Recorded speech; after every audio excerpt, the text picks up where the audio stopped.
కానీ ఇది వచ్చేటప్పుడు మళ్ళీ భావజాలం కింద వస్తుంది, ఐడియాలజీ ఏదైతే ఉందో. సార్ మీ ఐడియాలజీకి వాళ్ళ ఐడియాలజీ చెప్పనా, ఎవరు ఏం అర్థం చేసుకున్నా నేను జడ్జిమెంట్ ఇస్తలేను మీకు.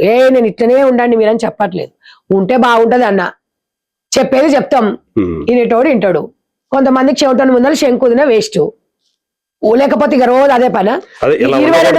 22 తారీఖు వస్తే నెల నుంచి నా కార్యక్రమాలన్నీ ఆగిపోయినాయి. దీనివల్ల ఏం లాభం వచ్చింది, ఏం సాధించాం మనం? ఎందుకు మండితనం? రోజు ఒక వీడియో రిలీజ్ చేయడం. ఎవరిని రెచ్చగొడుతున్నారు మీరు? నేను కరెక్ట్ గా ఆ విషయం జరిగిన తర్వాత 1 రోజు 2 రోజులు ఛానల్ వాళ్ళు పిలిచినప్పుడు వెళ్ళిన తర్వాత నేను ఆగిపోయాను. ఎందుకు అంటే నాకు ఇది నేను ప్రధాన సమస్య కాదు. ఇది ఎవరో యూట్యూబర్ అడిగారని చెప్పాను, సమాధానం చెప్పాను. ఇదే పని నాకు ఇక టీవీలలో కూర్చొని అది వైరల్ అయ్యేటప్పటికి మళ్ళీ తప్పట్లేదు. ఇక తప్పట్లేదు, ఏం చేయాలి? రాకపోతేనేమో భయపడుతుంది. కాబట్టి ఈ రోజు వచ్చా బయటికి. మీరు పిలిచారు, చాలా సార్లు అడిగారు నన్ను, మేడం మీరు రావాలి అని. డెఫినెట్ గానే వస్తాను, నాకు పండుగలు అవి ఉన్నాయని అన్నాను. ఇప్పుడు కూడా ఏం చెప్తున్నా, ఎవరికైనా ఏమైనా ఎవరైనా కూడా ఎవరు అద్దులో వాళ్ళు ఉంటే ఎవరు అనడానికి ఆస్కారం ఉండదు. నేను అనేది ఏంటంటే మనం జాగ్రత్తగా వస్తువులని తాళం వేసుకో. ఇంకొక హర్షవర్ధన్ వ్యక్తి కూడా ఏదో మాట్లాడారు, ఏదో డోర్ ఓపెన్ చేసిపోతే దొంగోడు వస్తాడు, దొంగోనికి మనం భయం పెట్టాలని కదా. వాస్తవం, వాడి మీద మనకు నమ్మకం లేదు. మన ఇంట్లో వస్తువులు వేసుకోవాలంటే తాళం వేసుకొని పోవాలి. నేను అనేది ఏంటంటే భగవంతుడు ఆ అమ్మాయికి మంచి అవకాశం ఇచ్చాడు. అది యాంకరింగ్ అనేది, ఆ సెలబ్రిటీ అనేది అదృష్టం అందరికి రాదు సార్. దాన్ని సద్వినియోగం చేసుకోమంటున్నా. తనని చూస్తే హ్యాపీగా అనిపించేది నాకు కొన్ని సందర్భాలలో, డేరింగ్ కానీ అది కానీ మగవాడితో ఢీ కొడదాం అనేది కాదు. అక్కడ మగవాడిలాగా ఉండాలి. భర్తని బానిసం చేసి రాణి కావద్దు, భర్తని రాజుని చేసి మనం రాణి కావాలనేది నా వాదన.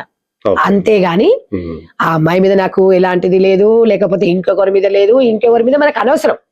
ఎందుకంటే నేను ఒంటరి స్త్రీలతోని 22 సంవత్సరాలు మమేకమైన వాళ్ళ బాధలు నాకు తెలుసు కాబట్టి ఒంటరి మహిళకి భరోసాను కల్పిస్తున్నా కాబట్టి ఆ బాధ ఏందో నేను చెప్పగలుగుతున్నా. అంటే ఆమె కూడా పదే చెప్తున్నారు కదా, నాకు మా ఇంట్లో ఫుల్ సపోర్ట్ ఉంది, నా భర్త సపోర్ట్ ఉంది. సార్ ఒకటి చెప్పనా, మీ వ్యక్తిగతం గురించి మీరు 12 గంటలకు వచ్చినా మాకు సంబంధం లేదు, మీరు 2 రోజులు టూర్ వెళ్ళినా మాకు సంబంధం లేదు, మీరు ఎలాంటి బట్టలు వేసుకున్నా మాకు సంబంధం లేదు. పబ్లిక్ లో వద్దు అని చెప్తున్నాం, పబ్లిక్ లో వద్దు.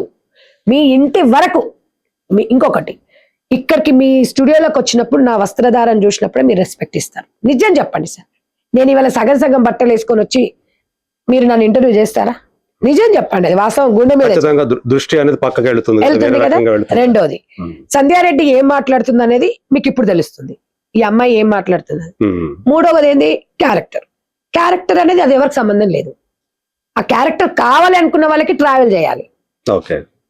ఈ క్యారెక్టర్ సంబంధం లేదు, నాతో మాట్లాడే కూడా మీకు అనవసరం. మీకు కలిసినప్పుడు బాగున్నారా అని మనం పలకరించినప్పటి వరకే, అక్కడి వరకే మనకు సమాజానికి కావాలి. మీరు ఎట్లాంటి పర్సన్ అనేది మాకు అనవసరం, మీ స్వేచ్ఛ అనేది మాకు అనవసరం, మీరు ఎక్కడ పోయినా మాకు అనవసరం. మగవారితో పాటు ఆర్థికంగా మీ కాళ్ళ మీద నిలబడడం మాత్రం 100% స్వేచ్ఛ అంట నేను. అదొక్కదాన్ని నేను అంట. అదర్వైజ్ ఆర్థిక పరమైన స్వేచ్ఛ చాలు అంటారా?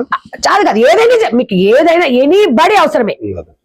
కొన్ని సాంప్రదాయాలను కట్టుబాట్లని ఎగతాళి చేయకండి. మిగతా వాళ్ళు ఏవైతే పాటిస్తున్నారో గౌరవిస్తున్నారో వాళ్ళని తక్కువ చేసి మాట్లాడారు. ఎందుకంటే తులసమ్మ పూజ చేస్తారు, దుర్గమ్మ పూజ చేస్తారు, నవరాత్రి పూజలు చేస్తారు. ఇప్పుడు నేను చేయమని చెప్పట్లే. ఇప్పుడు మగవాళ్ళు బలవంతం చెయ్యము. ఇంట్లో పొద్దున్న లేస్తే ఆమె పూజలు చేసిన ఆమె భర్త ఇంటికి తాగొస్తాడు, తాగొచ్చిన నా భర్త బాగుండాలి కళ్ళకి అద్దుకుంటాం, సరేలే అనుకుంటాం. వ్యవస్థ నడుస్తుంది, ఆ వ్యవస్థ నడవాలి, ముందుకు పంపించాలి అంటున్నాం. కానీ 25లో 26లో ఉన్నామంటే 25, 26 కాదు, ఇంకా యుగాలు మారినా మన పద్ధతిని ఇట్లనే ఉండాలంట నేను. మీకు అట్లా అనిపించినప్పుడు మీరు మారండి, ఎవరొద్దు అంటున్నారు. ఇదే కరెక్ట్ అని మీరు అనకూడదు, మీకు నచ్చినట్టు మీరు ఉండండి. మీరు అన్నదాంట్లో నేను చెప్తున్నాను, ఇప్పుడు పూజలు చేసి అంత భక్తితోటి అంత చేసేవాళ్ళు, గౌరవించేవాళ్ళు, భర్త అలా తాగొచ్చి కొడుతుంటే ఇబ్బంది పెడుతూ ఉంటే ప్రశ్నించాలి కదా భర్తను. ఎవరో మీరు ప్రతి ఒక్కటి భూదేవి అని మహిళకి ఎందుకు ఇచ్చారు, బిరుదు ఎందుకు ఇచ్చారు? ఎవరిచ్చారు? భగవంతుడు అనేది ఒక సృష్టిలో ప్రకృతితో వినండి. సార్ మనము రోజు ఒక భారతదేశానికి ఒక పేరు ఎందుకుంది మనకి? భారత స్త్రీ అనేది ఓపిక. మనం రోజు పొద్దున్న లేసి నువ్వు ఇట్లా చేసినావు ఇట్లా కొట్లాడుకుంటూ వెళ్ళాం అనుకో, ఇంకా ఇక్కడ రిలేషన్స్ ఉండవు. ఇంకా ఎవరికి ఎవడు ఉండడు. మీకు భూదేవి ఉన్నంత ఓపిక ఉందా స్త్రీగా? నాకు భూదేవికున్నది మనకు రావా? మనం ఉపకారం తింటున్నా మనకు కూడా కోపం వస్తుంది. సందర్భాన్ని బట్టి మారాలంటున్నా నేను. ఇప్పుడు కూడా సందర్భాన్ని బట్టి చెడ్డీలు మనం నైట్ డ్రెస్లు వేసుకొని పూజలు చేయలేము, నైటీలు వేసుకొని పూజలు చేయలేము. సరే నైటీలు అంటే కూడా కొంతమంది వాళ్ళ ఇంట్లో వరకు ఓకే, నేను దాని గురించి కూడా మాట్లాడాను. కంఫర్ట్ అయిన డ్రెస్ కొన్ని పూజలకు వెళ్తాం, మనం గుళ్ళకి వెళ్తాం. టీటీడీ ఎందుకు పెట్టిందండి? జీన్స్ వేసుకురావద్దు, పంజాబ్ డ్రెస్ మీద చున్నీ ఎండాలి ఎందుకు పెట్టారు? మరి నిలదీయండి, ఎందుకు నిలదీయట్లేదు? చెప్పినట్టు పోతురుగా, పోతురా పోవట్లేదా? ఇప్పుడు కూడా అట్లా అంటున్నాం. తర్వాత టెంపుల్ వీళ్ళు ఏదైతే రైట్ కావాలని అంటున్నారో అక్కడ కూడా వాళ్ళ మీద కూడా ఆ పోరాటం చేయాలి. మరి ఎందుకు చేయట్లేదు? పెద్దలు చెప్పింది వినాలంట. నేను పెద్దల మాట పెరగన్న మూట అంటున్నా. నేను మిమ్మల్ని జడ్జి చేస్తలేను. నేను ఆ 10% వాళ్ళు ఒకరొకరు వచ్చి కూర్చొని మనం ఏ యుగంలో ఉన్నామండి?